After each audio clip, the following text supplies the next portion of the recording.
Il est temps, mesdames et messieurs, d'arriver au moment du débrief, j'allais dire, de la conclusion, synthèse. Et pour ça, je vais demander à Nicolas Arnaud, directeur de l'Institut national des sciences de l'univers, Christophe Poinceau, directeur général délégué et directeur scientifique du BRGM, Catherine Rivière, directrice générale adjointe en charge de la recherche et l'innovation à l'IFPEN, et David Marchal, directeur exécutif adjoint de l'ADEME, et Jean-Loup Minebois, président du pôle Avenia. Bonjour, à me rejoindre. Est-ce qu'il y a assez de sièges? J'espère. Merci beaucoup. Alors, on va peut-être pas tenter la synthèse avec vous, quoique si l'une ou l'un d'entre vous se sent de le faire, allez-y, il n'y a pas de souci. Je vais, dans quelques secondes, vous demander voilà, de revenir sur quelques aspects que vous avez souhaité retenir au cours de ces 2 jours qui vont s'achever. Avant ça, Madame Chantal Joanneau devait être avec nous. Malheureusement, elle ne peut pas être avec nous. Cela dit, elle a eu l'amabilité, la gentillesse de bien vouloir enregistrer un tout petit message vidéo qu'on va diffuser maintenant, si vous en êtes d'accord, et puis ensuite on engagera les échanges.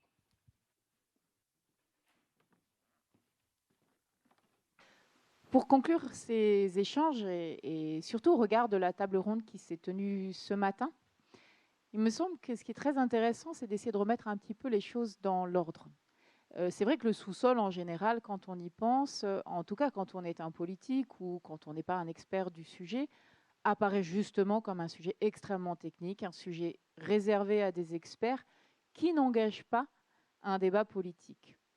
Or, au regard des enjeux de la transition énergétique, de ses besoins en ressources, mais aussi de ses conséquences et de ce que potentiellement on devrait stocker dans le sous-sol, au contraire, on a un débat fondamentalement politique, puisqu'il interroge d'abord notre modèle de développement, de quoi avons-nous besoin pour notre modèle de développement, les conséquences de ce modèle de développement, et ensuite, on doit se poser la question, effectivement, de la légitimité des filières et des différents projets qui sont envisagés.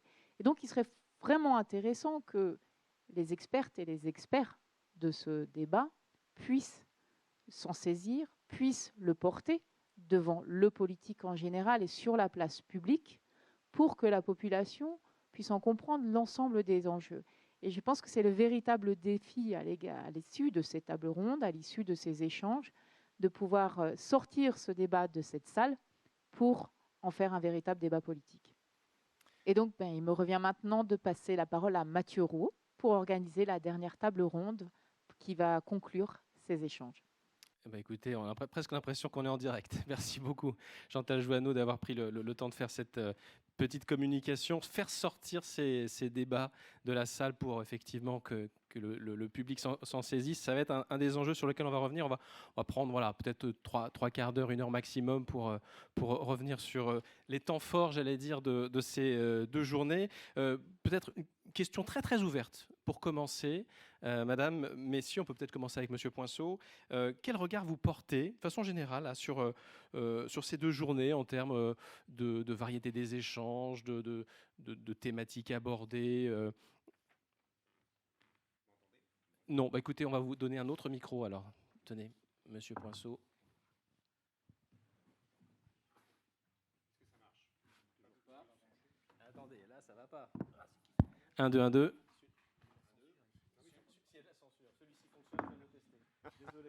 On va y arriver. Merci beaucoup. Écoutez, moi déjà, je voudrais vous faire part de ma satisfaction sur la qualité des débats qu'on a pu avoir pendant ces 2 jours. Vous parliez à l'instant de faire sortir le débat de la salle, mais je crois que déjà, on a fait rentrer pas mal de monde dans la salle et qu'on a largement quitté le domaine technique. Et j'en tire une grande satisfaction parce que je partage évidemment tout ce qui a été dit sur la nécessité de finalement d'élargir finalement nos débats au-delà des simples questions techniques. Moi, j'en retiens plusieurs choses. Le premier, alors je vous dis, évidemment, c'est pas une découverte pour moi, mais je crois que c'est quelque chose qui a traversé, je dirais, un peu l'ensemble des présentations, des discussions. On voit bien qu'il n'y aura pas de transition énergétique sans sous-sol. Ça me paraît quelque chose qui a été quand même affirmé sous différentes manières par pas mal de monde. Et j'aurais envie de dire, finalement, quand on prend un peu de recul, c'est pas une grande découverte dans la mesure où, finalement, on pourrait dire qu'il n'y a pas, nos sociétés actuelles ne pourraient pas vivre sans énergie et de la même manière ne pourraient pas vivre sans sous-sol parce que c'est quand même de là que provient beaucoup de choses en termes de ressources, quelles qu'elles soient, en termes de vecteurs énergétiques, etc. Donc ce n'est pas forcément une découverte, mais on sent que de par les développements technologiques que va appeler la transition énergétique, on a vraiment des enjeux très forts sur finalement qu'est-ce qu'on va devoir aller chercher comme ressources, et puis surtout, vous l'avez bien dit à l'instant en introduction, pourquoi faire? C'est-à-dire que là aussi, c'est quelque chose qui est bien apparu sur le fait que c'est pas tant les modalités d'exploitation du sous-sol, je me semble, qui sont interrogées, que les raisons, les motivations aujourd'hui qui nous poussent à devoir aller chercher telle ressource minière, stocker tel vecteur, tel CO2, etc. Donc ça, c'est un premier point qui me paraît important. Le deuxième message important, c'est qu'on l'a bien vu aussi, le sous-sol est un impensé quelque part de notre débat et public, politique, mais j'irais même au-delà de ça. C'est que je pense que c'est aussi, si vous me permettez l'extrapolation, un impensé finalement de notre éducation. C'est-à-dire que, quand même, je vous encourage à aller jeter un œil sur la manière dont sont enseignées la géologie en lycée, pour ceux qui ne font pas de sciences après. On comprend que les gens derrière soient effectivement, j'allais dire, aient du mal à appréhender finalement tous les enjeux qui sont autour du sous-sol, ont du mal à appréhender l'ensemble des débats du coup qu'il faudrait mener, et ce d'autant plus qu'avec la désindustrialisation qu'on a connue, ces activités, on les a nous-mêmes quelque part exportées dans un certain nombre de pays tiers, donc on en a plus sous les yeux. Et donc effectivement, on a peut-être laissé croire ou laissé grandir une idée qu'on pouvait vivre tel qu'on vit les uns et les autres dans le monde de 2022 sans finalement ressources alors qu'elles soient, j'allais dire, minières, au sens très large du terme, hein, ne prenez pas que comme des métaux, mais et ça, je crois que clairement, effectivement, c'est quelque chose qui est interrogé et qui explique effectivement l'asymétrie qu'on a aujourd'hui dans les débats et qui a été bien rappelé encore en début d'après-midi, et la difficulté du coup à mobiliser, je dirais, l'ensemble des parties prenantes dans un processus de co-construction qui, de mon point de vue, sera la seule solution pour aller de l'avant. Et co-construction dit bien qu'on accepte que le point de sortie, quelque part, de ce débat, on le construit ensemble, et donc c'est pas forcément celui qu'on avait en tête au départ, ce qui est pas facile à mener. Ce qui, pour on est d'accord. oui, est peut-être un peu compliqué, hein, mais en tout cas, on va y revenir peut-être dans quelques instants. Je voudrais continuer ce tour de table juste pour Monsieur Poinceau est rentré très très vite sur des sujets qui lui tiennent à cœur, mais vous n'êtes pas obligé, hein, si vous souhaitez juste donner un avis sur l'intérêt même de ces journées. Est-ce qu'après tout, il y en a tant que ça, des journées où on se rend compte de manière de façon si transversale, Catherine Rivière? Alors, merci de me passer la parole. Et j'ai envie de partager avec vous le très grand plaisir que j'ai eu à entendre ce qui s'est dit. Moi, je n'ai assisté qu'aujourd'hui, mais on m'a parlé aussi de ce qui s'était passé hier. J'ai trouvé une énergie extrêmement positive et de l'optimisme aussi. Le sujet qui nous rassemblait était extrêmement difficile, hein, très complexe, on l'a vu à travers les différents débats. Et en fait, ce que chacun a partagé, moi, ce que j'ai perçu, c'est ça que j'ai envie de partager avec vous. Bien sûr. C'est une envie de travailler en collectif ensemble. Et ça, personnellement, je ne l'avais jamais entendu encore. Peut-être parce qu'il y avait parmi les experts, et puis même aux pauses, parmi les discussions, il y avait des personnes d'horizons extrêmement variés. C'est cette ouverture-là que j'ai vue aujourd'hui, que j'ai perçue aujourd'hui, et que je trouve quelque chose d'extraordinaire, en fait. On vous sent enthousiaste, hein, oui, je suis enthousiaste contente. parce que oui, je suis contente en fait. Donc ça marche. Mais c'est bien de le dire quand on l'est. En tout cas, et je le suis, et je tiens vraiment à féliciter très chaleureusement toutes celles et ceux qui ont participé à l'élaboration de ce colloque, qui ont réuni des experts de très haut niveau, d'horizons très variés. Moi, j'ai découvert des choses que je ne connaissais pas, et donc je pense que je vais repartir plus grandi en tout cas. David Marchal.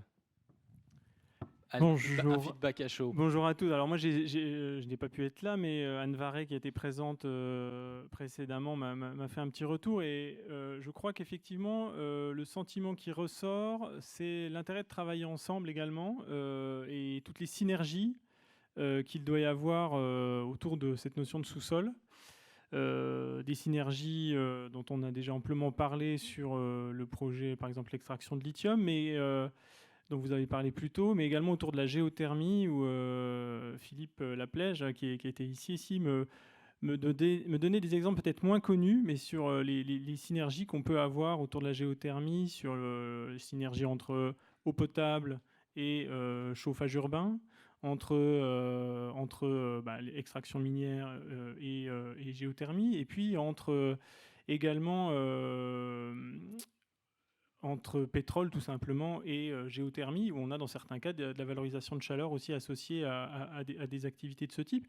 Et tout ça, pour moi, c'est extrêmement important parce que l'exploration du sous-sol, je ne la connais pas beaucoup, je la connais au travers principalement de la géothermie, et les termes qui sont employés dans ce domaine-là sont complexes. On sent qu'il y a beaucoup de méthodes utilisées, beaucoup de techniques, des croisements pour aboutir à ces caractérisations du sous-sol. Donc c'est vraiment important, effectivement, se travailler ensemble pour exploiter au maximum les connaissances du sous-sol. Et puis le deuxième élément clé, je pense, c'est ce temps long, et qui va dans le même sens, le temps long lié à cette connaissance là du sous-sol, et au fait qu'il y a des alternances nécessaires, des allers-retours nécessaires entre la R&D et le déploiement. Et ça, c'est aussi, je pense, une caractéristique, également de vous qui êtes ici.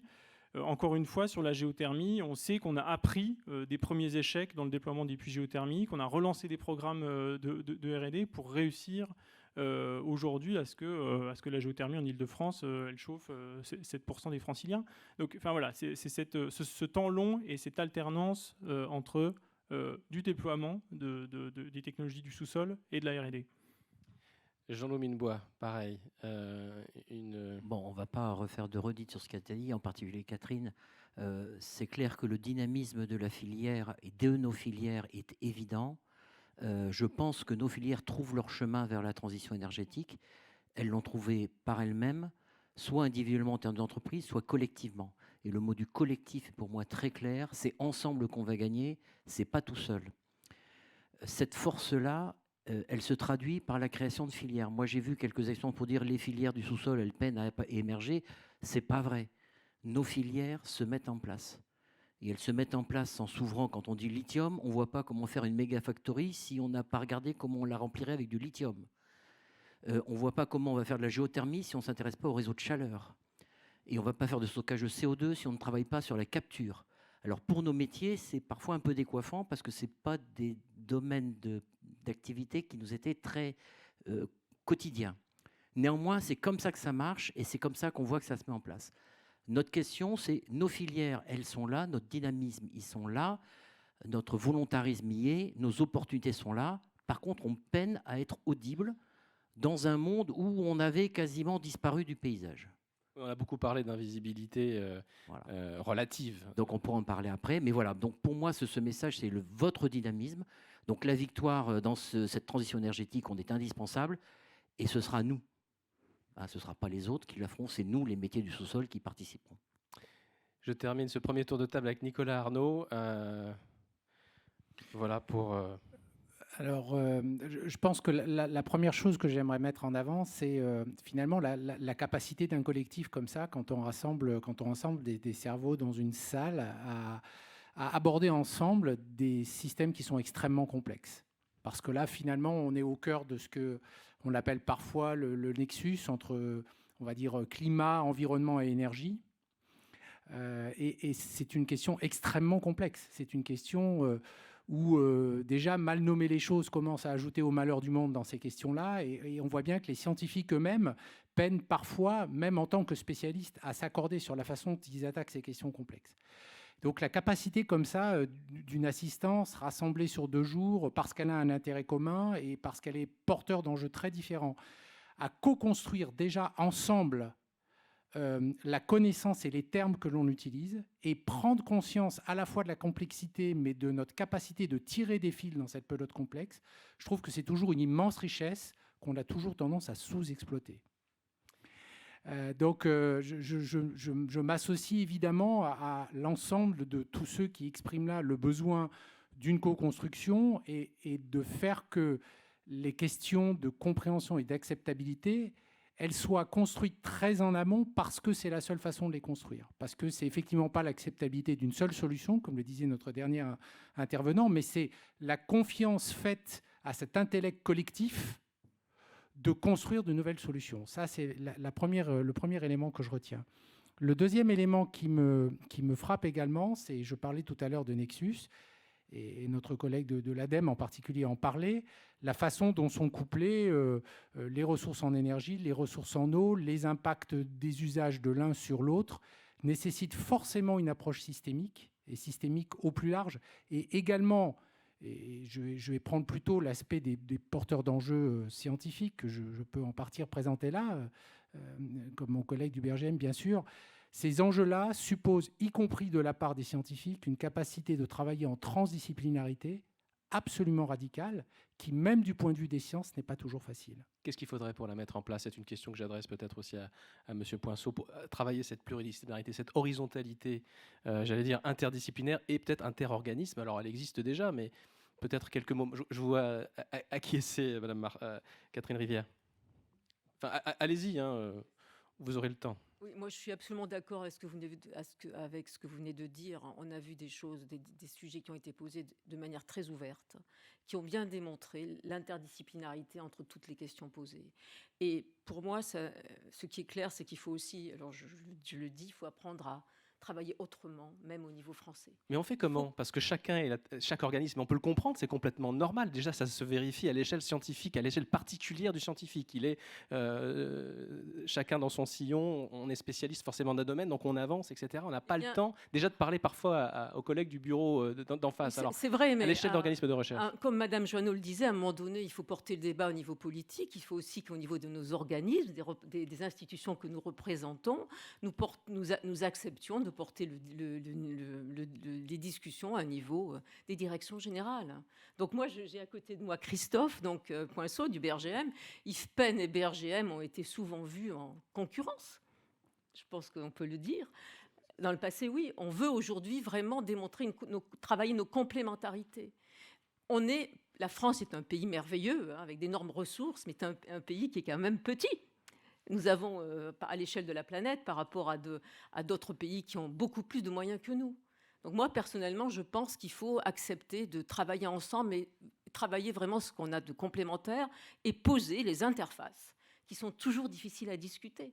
Donc le sous-sol bien commun, ça fait référence à plein de disciplines différentes, des institutions. On travaille aussi avec le BRG, avec le CNRS, bien sûr, sur le sujet.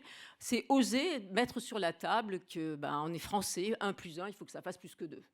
Voilà. Alors, et en y ajoutant la compétence. Je vois 4 personnes lever la main. Alors c'est un sujet sur lequel on va gratter un petit peu. En y ajoutant aussi ce que vous avez tout à fait bien dit, que je partage tout à fait, qu'il faut rajouter les composantes avec lesquelles, dans sciences dures, on oubliait quand même qui sont les sciences humaines et sociales, ce qui a été démontré au cours de cette journée de manière remarquable. On ne peut plus travailler comme on faisait avant.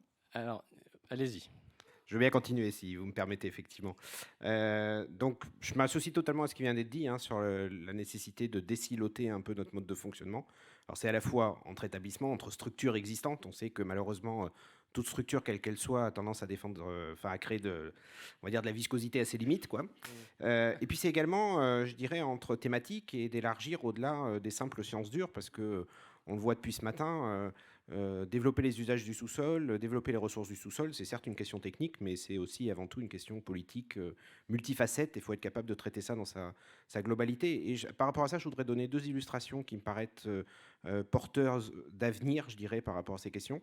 La première, c'est le PEPR sous-sol bien commun, donc, qui est en train d'être porté sur les fonds baptismaux après avoir été retenu par l'État pour être financé, et qui vise vraiment à avoir cette approche pluridisciplinaire sur les enjeux du sous-sol, en y associant l'ensemble des acteurs, je dirais, à l'échelle nationale, et de manière à faire émerger une intelligence collective sur le sujet, et de pouvoir effectivement mûrir, je dirais, quelque part cette capacité à traiter en pluridisciplinaire ces sujets-là. Et puis le deuxième, on a beaucoup parlé des ressources minérales, de la nécessité d'avoir, je dirais, un point de vue là aussi collectif. On voit que ça nous met quelque part à risque, ces questions d'enjeux sur les ressources minérales.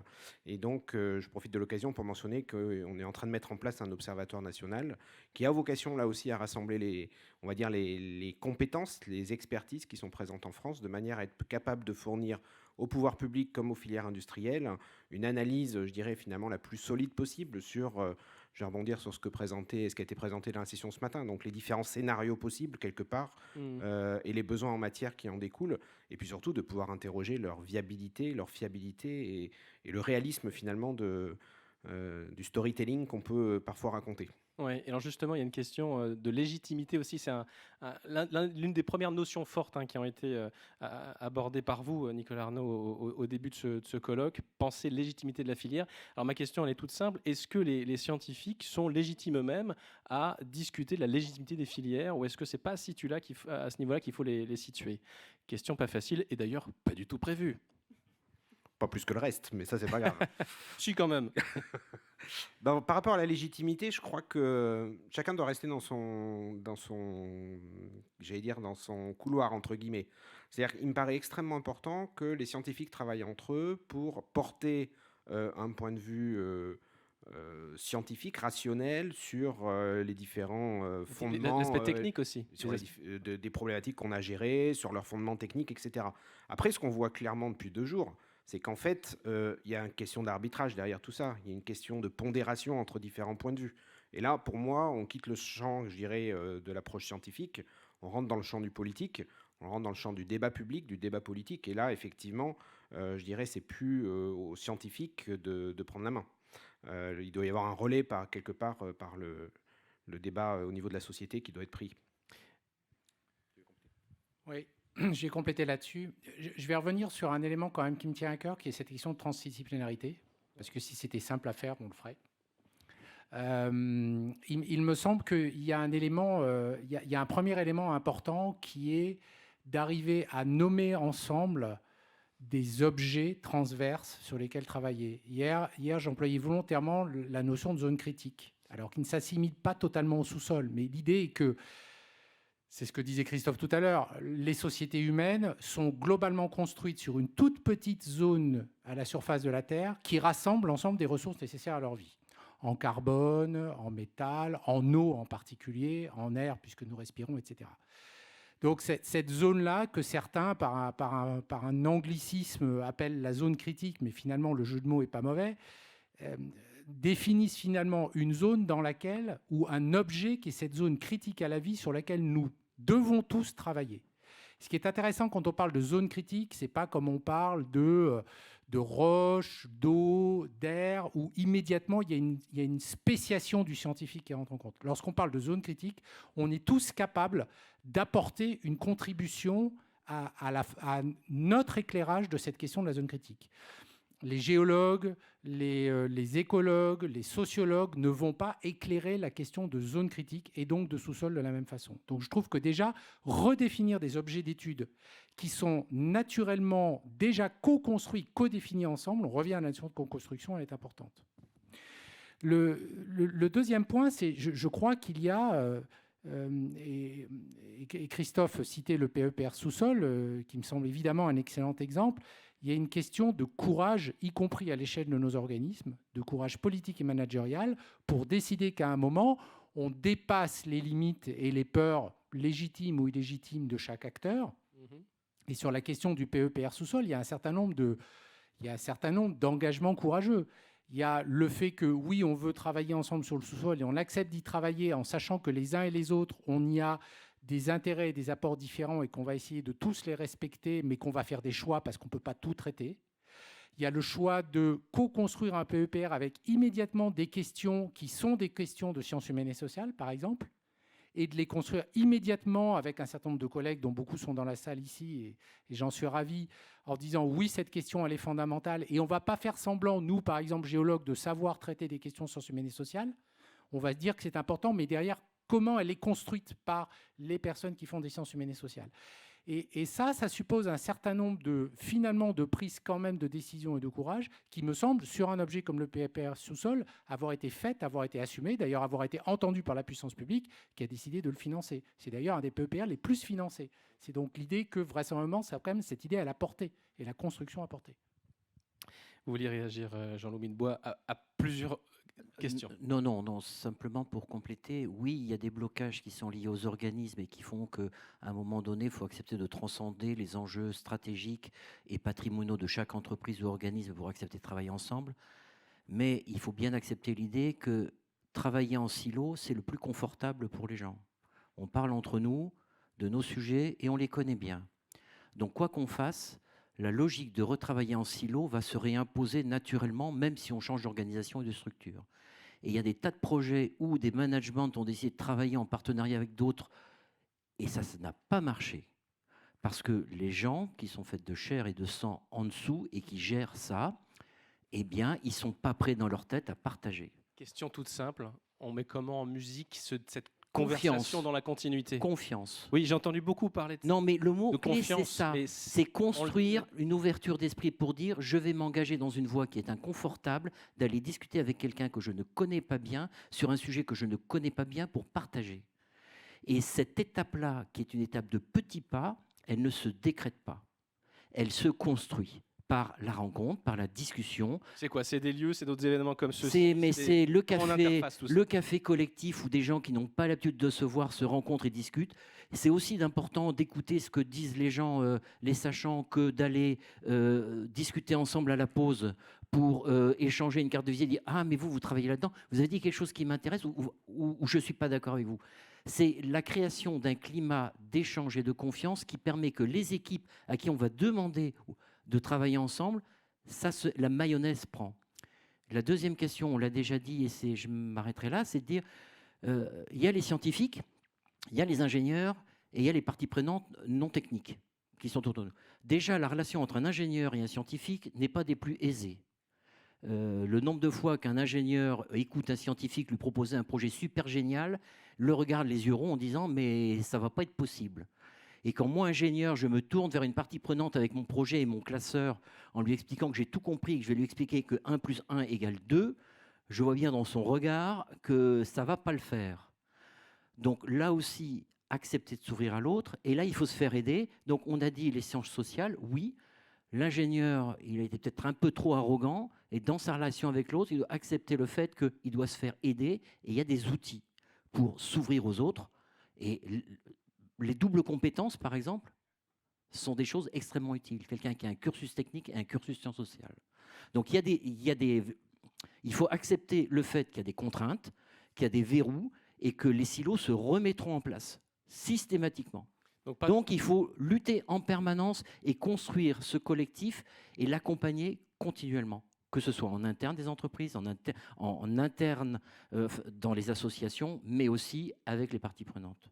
David Marchal, même question, comment est-ce qu'on met en musique cette conversation continue que chacun semble appeler de ses voeux ici?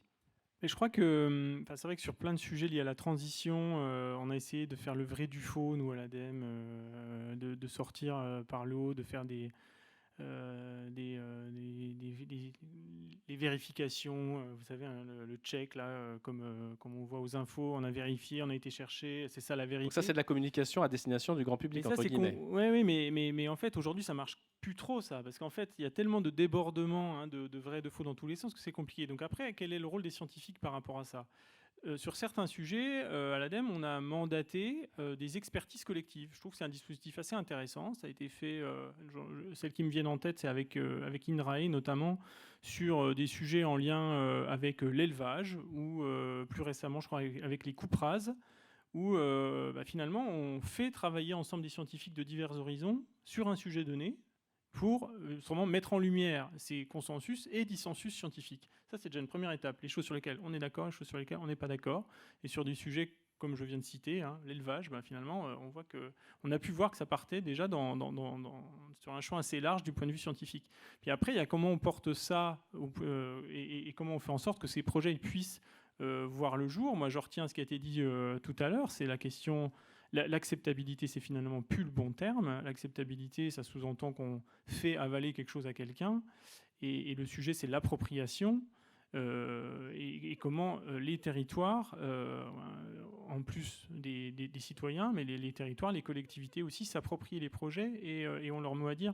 Et je pense que ça, nous on le voit beaucoup sur les énergies renouvelables, sur l'éolien, où ces questions sont bien entendu au premier rang, mais il faut aussi se poser ces questions-là sur l'exploitation du sous-sol, l'appropriation. Donc pour faire avancer les questions des ressources et des usages du sous-sol, plus de dialogue interorganisme, pluridisciplinaire, plus de pluridisciplinarité, plus aussi de mise en visibilité.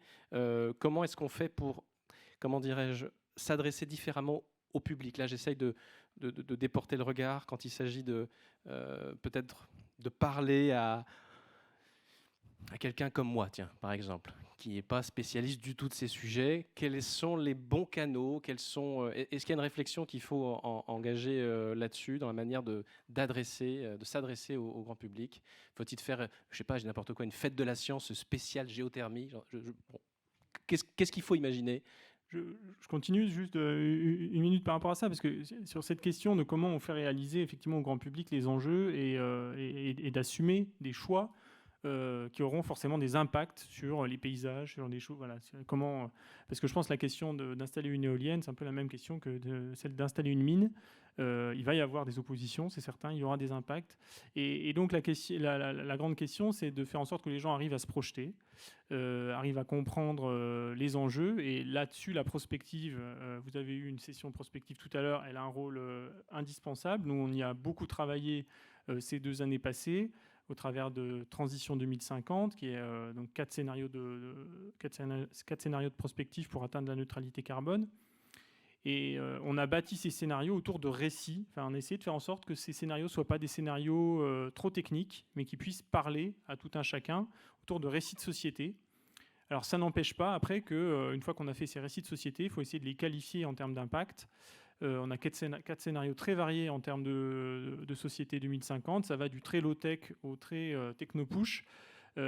Tous atteignent la neutralité carbone, mais bien entendu, les impacts ne sont pas les mêmes. Et là, on rejoint la question des ressources, parce que les impacts sur les tensions sur les ressources, que ce soit les ressources en eau, que ce soit les ressources en métaux, que ce soit les ressources en sol, vont du simple au double dans l'ensemble de ces scénarios.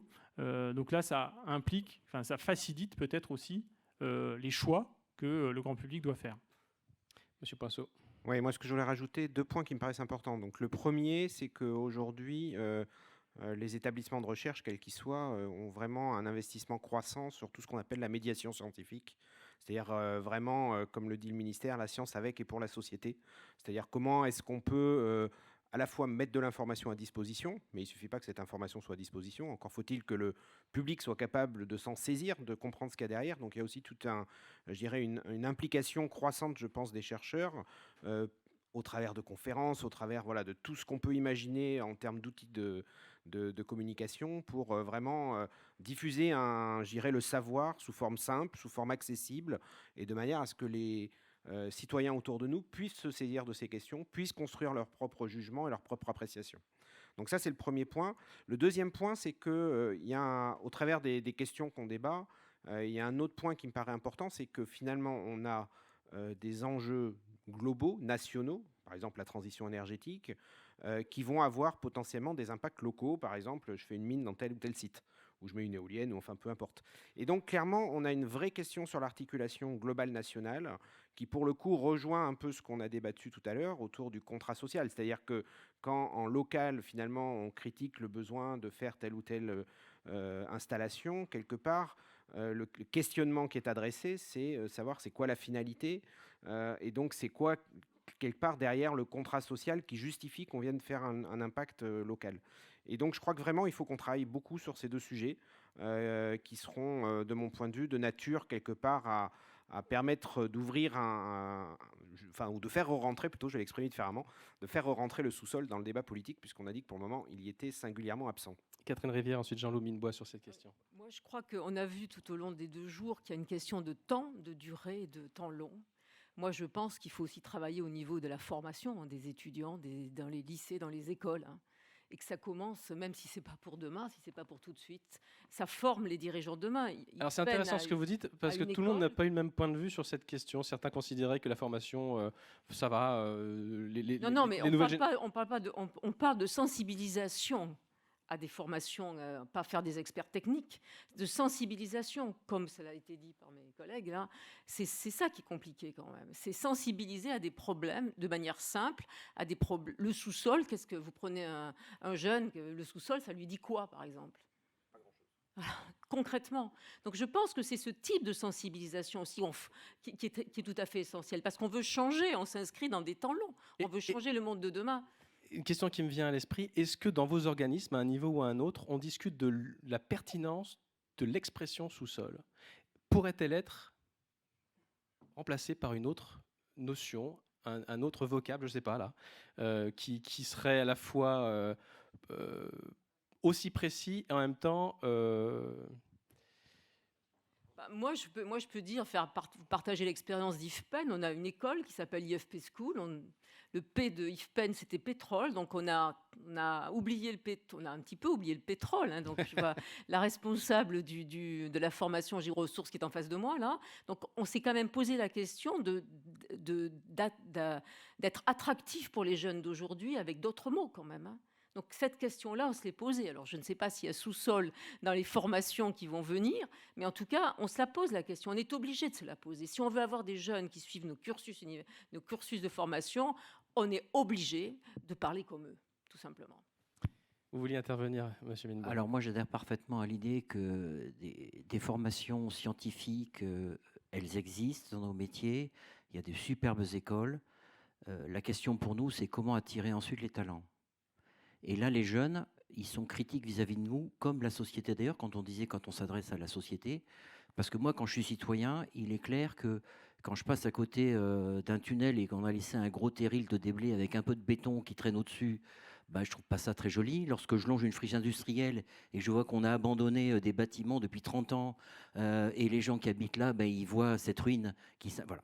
Donc ça donne pas envie de s'engager. On a un héritage et je crois que nous devons collectivement assumer le fait que si on n'est pas bien aimé, et pas que nous, toute l'industrie, c'est parce qu'aussi on a un héritage qu'on doit assumer d'une manière de travailler qu'on a peut-être eu dans les décennies antérieures. Je ne critique pas, c'était comme ça qu'on fonctionnait, mais maintenant, ça, c'est ce que les gens ont devant le nez. Et c'est vrai que forcément, quand vous arrivez avec votre projet, ils ont un a priori extrêmement fort. Quand vous arrivez avec votre carte de visite en disant « ça ne vous dirait pas de venir bosser chez nous », la réponse est « non, moi je préfère aller chez Amazon ou à Air France ou je ne sais pas où ». Donc, on doit accepter le fait qu'on a un problème et une partie de ce problème liée à notre image et cette image est aussi le poids de l'histoire. Donc, il faut montrer aux parties prenantes, et pas quand on a un projet, bien en amont, qui on est, ce qu'on fait, ouvrir nos installations, montrer que l'entreprise d'aujourd'hui n'est plus celle d'hier, qu'on réhabilite des terrains, on a fait nous-mêmes un effort citoyen pour réhabiliter les sites parce qu'ils nous appartenaient et on a fait quelque chose. Et je pense que c'est à froid, tranquillement, dans la durée, parce qu'on est bien sur un temps long, on construit une relation un peu plus apaisée qui permet ensuite de reconstruire, je reviens au mot de confiance parce que c'est important. Et un des vrais sujets que nous avons aujourd'hui, nous, ça se voit bien au niveau des jeunes. Nous, on fait des actions pour essayer de montrer que nos industries sont fun. Au départ, c'est loin d'être évident. Ouais, il y a quelques expériences que je trouve intéressantes dans ce qu'on appelle globalement la science participative, mais il y a plein de choses derrière. Dans le domaine de l'environnement et de l'écologie en particulier, mais aussi en lien avec tous ces observatoires qui se développent, ces observatoires dédiés à la recherche, il y a des objets comme les zones ateliers, par exemple, c'est-à-dire des lieux dans lesquels finalement l'évolution souhaitée ou pas d'un socio-écosystème particulier, par exemple d'une zone agricole dans laquelle on veut remplacer les pesticides par autre chose ou l'inverse, où il y a une co-construction de la démarche scientifique, des scientifiques qui associent tout de suite l'ensemble des parties prenantes sur le terrain pour comprendre quels sont les différents enjeux, pour que l'ensemble des parties prenantes comprennent les enjeux de l'ensemble des autres porteurs d'enjeux. Et je sais que par exemple sur des endroits comme le Val-Plaine de Seine, etc., sur les travaux qui ont été faits entre agriculteurs, organisations locales de citoyens, scientifiques autour des pesticides et des néonicotinoïdes, on va y arriver, c'est presque aussi imprononçable que c'est moche, on arrive à avoir des appropriations assez exceptionnelles de l'ensemble des parties prenantes de l'intérêt des autres. Et donc la co-construction progressive d'un dialogue qui souvent amène à un consensus et donc à une acceptation mutuelle et donc à un avenir plus souhaité, en tout cas plus désiré. Monsieur Poinceau. Oui, je voulais revenir sur l'attractivité de nos métiers ou de nos sujets, et puis sur les aspects formation. Donc sur l'attractivité, on n'a pas exactement le même constat que celui que vous nous partagiez, c'est-à-dire que, en tout cas nous, mais on ne sommes pas industriels, on est établissement de recherche, mais on ne note pas aujourd'hui de difficultés à attirer des jeunes talents, quels qu'ils soient, sur nos thématiques, parce que on s'aperçoit quand même que globalement, aujourd'hui, les jeunes générations nous interrogent beaucoup sur le sens de notre vie professionnelle et en travaillant sur les sujets de l'eau dans le monde d'aujourd'hui, sur les sujets des ressources minérales, sur les sujets des risques naturels face au changement climatique. Enfin, on a la chance quelque part, entre guillemets, si vous me permettez l'expression, que finalement, les transformations un peu brutales de notre monde d'aujourd'hui interrogent beaucoup le sous-sol. Et donc, proposer, je dirais, du travail à des jeunes sur ces sujets-là, quelque part, peut leur donner le moyen d'avoir un travail qui est porteur de sens. Donc nous, on n'a pas cette difficulté. Par contre, en revanche, sur les aspects formation, je rejoins totalement ce que vous disiez sur le fait qu'on a des formations de très bon niveau. Par contre, je pense qu'on a, et ça a été dit, je ne sais plus quand dans les 2 jours, là, on a un problème à court terme qui est, on va avoir besoin quand même de beaucoup de monde, globalement. Et aujourd'hui, on n'en forme pas assez. Donc il y a une vraie question et il y a des réflexions d'ailleurs, je dirais actuellement en interministériel, mais pour voir comment est-ce qu'on peut réussir à augmenter le nombre de personnes qu'on va former sur tous ces sujets, parce qu'à un moment on va avoir un déficit quand même de scientifiques ou d'ingénieurs pour être en mesure de faire rentrer concrètement le sous-sol dans la transition. Alors pour faire avancer ces sujets, ressources et usages du sous-sol pour la transition énergétique, on a déjà avec vous parlé de plein de choses qui ont été évoquées pendant ces 2 jours de colloque. On a parlé de collaboration interdisciplinaire, de collaboration interorganisme, de liens favorisés à l'égard du public, de co-construction, etc. Qu'est-ce que vous avez envie de retenir là? J'ai envie de faire un nouveau tour de table et puis on va s'approcher de la fin de ce débrief. Qu'est-ce que vous avez envie de retenir d'autre? Un autre enjeu qui vous paraît important s'agissant de ces sujets que vous auriez envie d'évoquer? Et puis la dernière question sera celle que je vous lis telle quelle. Vous faites partie des parties prenantes. Quelle priorité pour vous à court terme? Quel rôle votre organisme entend-il jouer? Alors, si je devais vous poser une question un peu concrète là aussi. Mais d'abord, peut-être y a-t-il un autre enjeu? On est dans un débrief un peu à chaud, donc voilà, c'est compliqué, je m'en doute bien. Je ne vous demande pas une synthèse en tant que telle, mais s'il y a un mot-clé qu'on n'a pas évoqué, peut-être est-ce le temps de le faire. Madame, je vous en prie. Je crois qu'on en a entendu parler aujourd'hui, en tout cas, c'est tout ce qui est analyse multicritère, avec les analyses de cycle de vie en particulier. Pour nous, à IFPEN, dans tout ce qu'on fait autour de la transition énergétique, c'est très important de prendre en compte ce type d'analyse, en fait, d'ACV, pour pouvoir comparer différentes technologies ou différents scénarios. Donc ce point-là, je crois qu'il est important de le mentionner. Ça a été évoqué aujourd'hui, en tout cas. C'est important pour moi de le mentionner parce que c'est un point qui est indispensable au vu justement de la complexité des sujets qui concernent le sous-sol dans la transition énergétique. Monsieur Minebois. Alors moi, si j'ai un petit complément, c'est au niveau finalement de notre relation avec nos parties prenantes. On a parlé beaucoup du grand public, mais il arrive un peu après, tout en amont. Vous avez 3 acteurs clés dans nos parties prenantes non métiers. C'est les territoires, c'est les services de l'État et c'est l'Europe. J'ai entendu dire que finalement les territoires aujourd'hui, ils ne voulaient pas prendre des baffes et ils ne montaient pas tellement sur les projets. Je ne suis pas tout à fait d'accord avec ça. Aujourd'hui, on est bien conscient que les services de l'État, ils sont sur des grands enjeux nationaux, donc ils savent que ces enjeux nationaux vont avoir des effets collatéraux sur les territoires. Et bon, s'il faut fermer une usine de boîtes de vitesse, on ferme une usine de boîtes de vitesse. L'élu local, lui, c'est pas du tout pareil. La collectivité locale, le territoire, lui, c'est sa vie au quotidien. Donc, un des personnages clés, à mon avis, et nous, on joue beaucoup là-dessus, c'est, dans les points importants, c'est jouer les territoires.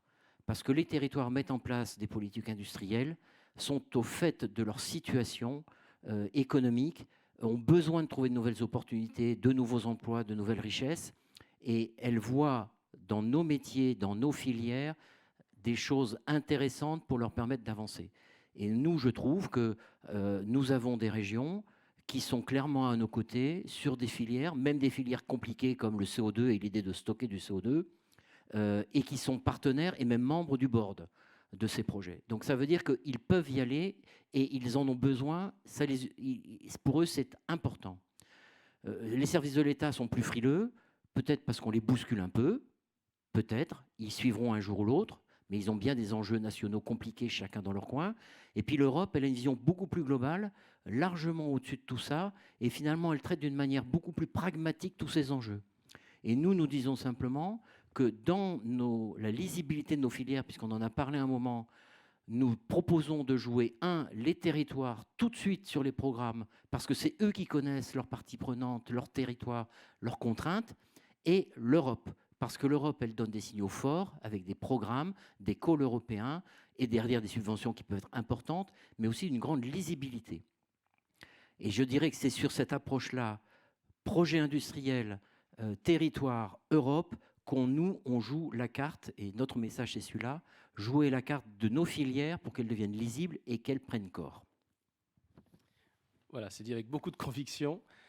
Monsieur Arnaud. Oui, par rapport aux deux questions, en fait, je vais faire une réponse liée. D'abord, je reprendrai les termes que Chantal Jouanneau donnait en introduction. Je pense que c'est important de remettre les choses dans l'ordre. On en reparlait tout à l'heure à l'occasion d'une de vos questions. Co-construire ensemble la légitimité des filières avant de passer à des projets, faute de quoi les projets sont construits de façon éventuellement non légitime, parfois même de façon non pertinente. Et je crois que dans la construction de la légitimité, Christophe disait quelque chose de très juste, c'est-à-dire qu'il est important que chacun soit à sa place dans la construction de cette légitimité.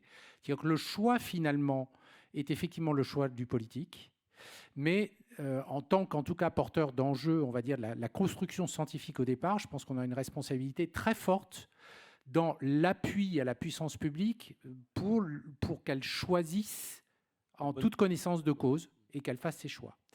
Et je pense en particulier au fait que la recherche, par exemple, a développé depuis très longtemps, alors évidemment, on va dire du point de vue du CNRS et en particulier l'Institut national des sciences de l'univers, la question de l'évaluation des ressources, elle fait partie de notre cœur de métier, donc on va contribuer là-dessus, mais c'est sans doute pas là où on va être le plus original, même si ça va être important. Je pense que par contre, être capable d'illustrer quel est l'impact d'un certain nombre de choix de filières sur, par exemple, la transition énergétique est important. Et par exemple, quel est l'impact environnemental du choix d'un certain nombre de filières. Vous faites le choix d'exploiter telle ressource du sous-sol de telle manière, voilà quel est l'impact. Après, ce sont des trajectoires. On peut choisir collectivement, et la puissance publique peut choisir d'assumer une trajectoire particulière, en connaissance de cause de l'existence d'un certain nombre d'effets voulus, désirables et moins désirables, mais c'est cette trajectoire qui est choisie en toute connaissance de cause. Et donc, ça me semble très important qu'on soit capable de développer, en termes de recherche, les outils qui éclairent l'ensemble des impacts du choix que l'on fait, et notamment de l'impact environnemental. Quel est l'impact de telle exploitation sur la ressource en eau, sur la ressource en air, sur la ressource en sol ? Et comment développer, en particulier dans notre domaine, où on est plutôt expert dans le développement notamment de modèles climatiques, et donc de modèles complexes, dans lesquels on rentre de plus en plus, par exemple, l'effet de l'agroécologie et de l'agriculture sur le stockage ou la production du carbone en termes de puits, etc. Comment on peut et comment on doit rentrer notamment les filières énergétiques à l'intérieur de ces modélisations. Et finalement, si je pouvais faire un rêve, ce serait que dans 10 ans, le rapport du GIEC qu'on verra sortir, j'espère avant 10 ans, d'une part nous dise qu'on est sur une trajectoire meilleure que celle qu'on a actuellement, mais qu'on est disposé de toutes les connaissances scientifiques et de tous les modèles complexes nécessaires pour qu'on puisse dire sur le choix de telle transition énergétique, le fait de choisir telle énergie, telle exploitation du sous-sol, telle ressource particulière dans le sous-sol, voilà l'impact que ça va avoir sur la trajectoire. Je comprends complètement ce que vous dites et ça me paraît passionnant. Les interfaces existent-elles ? C'est-à-dire que j'entends bien l'idée que les scientifiques doivent avoir ce rôle d'accompagnement, d'information juste et éclairée des techniques possibles pour qu'ensuite le politique fasse ses choix. Est-ce qu'on arrive à se parler ? Je pense de plus en plus, quand même. Le GIEC en est un bon exemple, mais il a fallu 25 ans, 30 ans pour que le GIEC développe, parce que c'est aussi de notre part le besoin de développer des outils adaptés aux autres porteurs d'enjeux, les porteurs d'enjeux politiques. Fournir un rapport de 45 pages hyper technique n'aide pas le politique à faire son choix.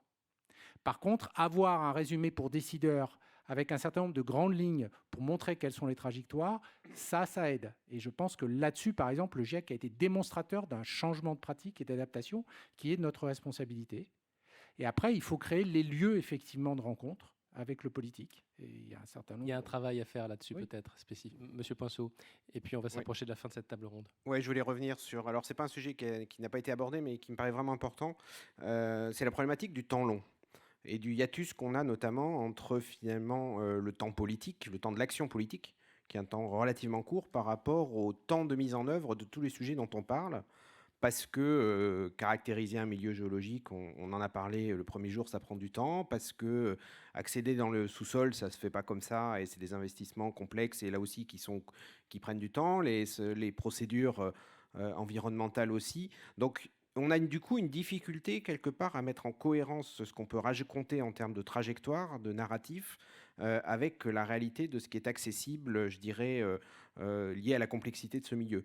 Et du coup, ça m'amène à un deuxième point, c'est qu'il ne faut pas oublier que concrètement, in fine, tout ça, ça va devoir se concrétiser auprès d'acteurs économiques qui vont devoir se saisir finalement de ces différents technologies, solutions, vous appelez ça comme vous voulez, et les mettre en œuvre. Et ces acteurs économiques, ils ont besoin de visibilité eux aussi pour, on parlait par exemple des mines ce matin, on voit tout le temps qu'il faut pour développer une exploitation. Un acteur minier va y aller que s'il il est sûr quand même que le jour où sa mine rentre en opération, c'est-à-dire en moyenne 17 ans après le jour où il a commencé à dépenser le premier euro, il va pouvoir vendre son produit et que son produit sera utile. Donc on a une vraie difficulté, je pense, systémique sur notre problématique de transition qu'on veut faire vite, alors que, je dirais, les temps caractéristiques, finalement, et des systèmes et des technologies auxquels on s'intéresse sont par essence plutôt relativement longs. Donc c'est pour moi un vrai défi à relever. David Marchal, vous voulez revenir sur ce point, puis madame, je vous donne la parole. Ouais, vous posiez la question d'un enjeu et puis de ce qu'on fait au jour le jour dans nos structures. Alors, un enjeu qui n'a pas été cité là, autour de la table ronde, c'est celui de la sobriété. La sobriété qui est une façon de limiter aussi ses impacts sur le sous-sol, sobriété énergétique, mais aussi sobriété matière, hein, qui est assez sur le devant de la scène en ce moment. Et puis nous, à l'ADEME, alors on a cette chance d'être à la fois organisme de financement de la recherche et à la fois organisme de soutien au déploiement avec un certain nombre de fonds d'intervention. Et sur le sujet du sous-sol, on peut en même temps orienter, et je pense que ces 2 jours, ils ont été aussi l'occasion de nous inspirer sur l'orientation des appels à projets de recherche des années à venir sur un certain nombre de sujets. Ça va de l'éco-conception au stockage de l'énergie, etc. Mais aussi, il ne faut pas oublier que les fonds de massification qu'on déploie, que ce soit le fonds économie circulaire ou le fonds chaleur, permettent aussi d'accélérer pour à la fois limiter les impacts sur les ressources. Hein. Le fonds économie circulaire, notamment, il est là pour ça. Développer l'éco-conception, développer le recyclage. Voilà, tout ça, ça va permettre de limiter les impacts, même si on est bien conscient qu'avec l'augmentation des besoins, simplement le fait de recycler ne suffira pas. Puis je pense qu'il y a des sujets sur lesquels il faut clairement accélérer, et le sujet de la géothermie aujourd'hui, notamment la géothermie de surface, c'est un sujet qu'on pousse fortement avec le BRGM d'ailleurs. Il faut que cette énergie qui permet de faire du chaud et du froid, particulièrement adaptée dans le tertiaire, il faut qu'elle décolle. Donc nous, ça fait 10 ans qu'on la soutient. Là, il y a clairement un sujet d'accélération, un sujet de compétences, hein, bien sûr, dont on parlait. On est prêt à fortement accélérer sur ce sujet-là. Catherine Rivière, et puis ensuite, j'en tombe. Je vais vous demander un mot de la fin pour terminer, un message final à lancer à l'audience. Moi, je voulais rebondir sur ce qu'avait dit Christophe sur la notion d'acteur économique aussi. Donc moi, si je prends l'exemple du stockage souterrain du CO2, par exemple, pour arriver à faire en sorte que ce soit une réalité, il faut peut-être déjà se poser la question d'évaluation des sticks de stockage en France. Donc, mon collègue de l'ADEME qui est à côté de moi est amplement concerné, mais je crois qu'il faut aussi faciliter les prises de risques. Convaincre le politique, c'est aussi faire des démonstrations et faire des premières industrielles, des démonstrations que des choses vont marcher à une échelle qui est une échelle presque grandeur nature. Et ça, le soutien du politique et donc des structures publiques qui soutiennent ce genre de choses est absolument essentiel. On parle de transition énergétique, on parle de choses qui engagent la société. Alors peut-être qu'à l'issue de ces débats, on pourrait envisager de faire une démonstration qui intègre dès le départ toutes les parties prenantes, en fait. tous les acteurs, tous ceux qui sont légitimes. J'ai bien aimé la définition de qu'est-ce que c'était qu'une partie prenante par le président de Respublica, je crois, tout à l'heure. Je crois que ça, c'est quelque chose qui me semble assez nécessaire, en fait, et que je trouve qui, en tout cas, me vient suite à ces débats d'aujourd'hui. Eh ben, on prend date. Merci. Merci madame. Allez, le dernier tour de table en mode mot de la fin. Je sais que c'est très compliqué parce qu'on pourrait continuer bien sûr à discuter de ces sujets, mais du point de vue des organismes que vous représentez, voilà, le message clé sur des aspects qu'on a pu évoquer ou d'autres. Pour terminer, Monsieur Poinceau, pas simple. Pas simple, non. Méfiez-vous, je suis bavard. Non, 2 points qui me paraissent importants. Le premier, donc, le BRGM, en tant que service géologique national, évidemment, il a un rôle un peu spécifique sur tous ces sujets, c'est fournir la connaissance du sous-sol pour que derrière, on puisse correctement appréhender tous les sujets qui ont structuré nos 2 jours. Donc, c'est vraiment un sujet sur lequel, à la fois, on souhaite s'investir en termes de compléter cette connaissance, parce que je vous ai présenté hier qu'elle était encore très parcellaire. Et puis, deuxièmement, pouvoir aller plus loin aujourd'hui dans sa mise à disposition vis-à-vis des différentes parties prenantes, dans, je dirais, notamment le mode de restitution, le mode d'interprétation, en allant vers des modélisations beaucoup plus poussées. Donc ça, c'est un axe fort et qui peut permettre évidemment derrière de se saisir plus facilement des réalités finalement de ce qu'est le sous-sol de notre territoire pour répondre aux différentes problématiques qu'on a mentionnées. Ça, c'était le premier point, et donc on y investit beaucoup, en partenariat, comme vous le savez, avec pas mal d'autres acteurs. Le deuxième point qui est important, c'est qu'évidemment, on a aussi un rôle à la fois de recherche, mais aussi d'expertise pour les pouvoirs publics, mais aussi pour les filières industrielles. Et c'est un sujet, évidemment, qu'on prend à cœur. On est beaucoup sollicité, je ne vous cache pas aujourd'hui, que ce soit sur les sujets de l'eau, l'actualité parle d'elle-même, que ce soit sur les ressources minérales, que ce soit sur les problèmes d'adaptation au changement climatique. Et sur tous ces sujets, évidemment, il me paraît extrêmement important qu'on puisse être en mesure de fournir des solutions qui soient, je dirais, à la fois les plus robustes, les plus fiables scientifiquement. Et pour ce faire, évidemment, on continuera et on y tient beaucoup à s'appuyer sur les partenariats qu'on peut avoir avec le monde académique et les autres établissements, mais également, je dirais, une information qui soit saisissable, entre guillemets, par les pouvoirs publics ou les industriels. C'est-à-dire, quelque part, il y a évidemment un travail important de prédigérer cette information pour qu'elle puisse alimenter à la fois la décision et puis derrière l'action publique, qui est évidemment ce qui permettra d'aller de l'avant pour nos sociétés et qui est le point important. Voilà le mot de la fin du BRGM, celui du pôle Avenia, pour faire avancer ces questions du sous-sol dans la transition énergétique. Ben moi, je reviendrai sur la notion de programme intégré, de faire dialoguer des gens aussi différents qu'un quelqu'un qui cherche dans le sous-sol de l'hélium et d'un fabricant de batteries, de faire discuter ensemble un foreur qui avait fait des forages pétroliers pour qu'il fasse des forages de géothermie, en discuter avec un géoscientiste qui, lui, gérait des modèles maillés pétroliers dans le delta du Niger pour qu'il travaille sur d'autres horizons très différents. Tout ça en liaison avec des réseaux de chaleur. C'est faire travailler les gens ensemble, leur proposer un lieu, ou créer un lieu qui leur permet d'échanger et permettre à chacun de voir quelle est sa place dans la chaîne de valeur en comprenant les enjeux de celui qui est en amont et de ceux qui est en aval. C'est quelque chose qui finalement, quand on a réussi à fonctionner, à faire prendre la mayonnaise, fait que les gens se sentent beaucoup plus solides pour avancer. Donc nous pensons que cette logique de filière intégrée, de programmes globaux, c'est une des solutions. Ce n'est pas la seule, c'est une des solutions. Et ça donne beaucoup plus de lisibilité et de visibilité à nos actions individuelles qui sinon se perdent dans la masse infinie d'un millefeuille. Donc donner de la cohérence, donner de la structuration, donner de la visibilité. Maintenant, on est prêt, on est assez solide pour le faire. Merci beaucoup David Marchal. Un message final de l'ADEME. Oui, je pense que je vais finir sur l'accompagnement qu'on peut fournir. Nous, on est là pour accompagner les acteurs, que ce soit de la recherche amont avec des thèses jusqu'à la démonstration industrielle, voire à l'industrialisation.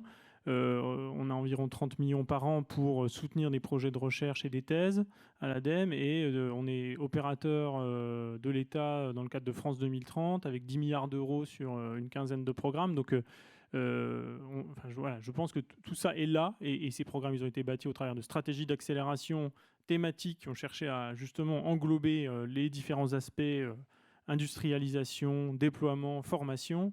Donc je pense que les guichets sont là pour vous accompagner. Se saisir de ces outils. Merci beaucoup Catherine Rivière. Beaucoup de choses ont déjà été abordées, mais peut-être, voilà, je retiens votre enthousiasme, en tout cas initial, envie de collaborer ensemble. Voilà, donc en fait, votre question, c'est IFPEN, comment il s'inscrit dans toutes ces discussions et quel est le mot qui nous caractérise. C'est difficile. J'y reviens dans le point 1, c'est ouverture, en fait. Nous avons conduit une réflexion à échéance, horizon 2035, dans lequel il est clair que pour continuer à pour être un acteur que nous sommes, avec une caractéristique peut-être pas la seule, nous ne sommes pas les seuls à l'avoir, mais qui est d'amener de la recherche et de l'innovation sur le marché en étant très près des acteurs économiques. Aujourd'hui, nous pensons que nous devons encore plus nous ouvrir sur tous les acteurs, donc ouverture sur l'écosystème national et européen de la recherche, construire des partenariats avec nos collègues qui sont proches de nous, et aussi nous ouvrir sur des disciplines différentes, beaucoup moins sciences dures, mais plus sciences humaines. Nous allons créer un comité des parties prenantes qui aura pour but de nous donner un œil différent au conseil d'administration pour nous permettre de voir la stratégie vue par d'autres yeux, en fait. Donc c'est ouverture sur tous les acteurs qui feront aujourd'hui, qui préparent aujourd'hui le monde de l'énergie de demain. Merci Catherine Rivière. Nicolas Arnaud, au nom de l'INSU. Oui, et plus largement du CNRS. Le premier mot qui me vient à l'esprit, c'est intelligence collective. Je crois qu'on en a une bonne démonstration ici. Et malgré la difficulté du chemin à suivre, moi je suis assez confiant sur le fait qu'il y a des cliquets qui sont passés, et il y a quand même des prises de conscience, même si c'est encore compliqué. Et cette intelligence collective, elle est présente chez chacun d'entre nous. Au CNRS, la transdisciplinarité, alors déjà la multidisciplinarité, elle est naturelle par ce qu'est le CNRS. Et la transdisciplinarité se met de plus en plus en place, qui permet d'aboutir à des objets comme le PEPR sous-sol en un temps finalement très court, dans la façon dont ça a été composé. On n'avait pas le choix, mais on avait le choix d'échouer, et finalement on a fait le choix de réussir plutôt, et ça a marché. Et donc le CNRS est vraiment à l'écoute, bien sûr, de l'ensemble de ses partenaires, de l'ensemble des parties prenantes, parce que je crois qu'on a une capacité là à relever le gant au service de tout le monde, au service du collectif, sur cette construction, cette co-construction du savoir et cette co-construction de l'action publique et de notre capacité à l'encourager. Un très très grand merci à vous, Nicolas Arnaud, Christophe Poinceau, Catherine Rivière, David Marchal, Jean-Louis Minebois, d'avoir accepté de vous livrer l'exercice délicat du débrief final d'un colloque de 2 jours. On peut vous applaudir chaleureusement et vous remercier. Donnez-moi 10 secondes, mesdames et messieurs, pour vous remercier infiniment de la qualité, de remercier tous les invités de la qualité de leurs interventions, remercier également toute l'équipe technique. Merci à François, Raphaël, Yann, Xavier, Sergio, Elvire, Didier, Stéphane, qui étaient en régie, qui ont fait un travail super. On peut les remercier. Évidemment, merci à Nolwenn, Frédéric, Johan, qui ont été les chevilles ouvrières de cette organisation. Et je ne peux pas ne pas remercier chaleureusement pour sa confiance Laurent Jam et puis Madame Thibault, Madame Gentier et d'autres que j'oublie. Merci à vous de votre confiance. C'était un vrai bonheur d'animer ces 2 jours de conversation. Un dernier mot à nos partenaires, sans lesquels on aurait tout simplement eu beaucoup de mal à faire ce colloque de 2 jours. Herbert Smith, Free Hills, le groupe RN, l'Alliance Ancre, l'AFPG, la société Schlumberger, Storengy et Club CO2 ont été pour beaucoup dans la réussite de ces 2 jours de colloque. Donc voilà, merci à toutes et à tous et très belle continuation. On se revoit peut-être à l'occasion d'un autre événement qui continuera à évoquer ces sujets. À très bientôt. Au revoir.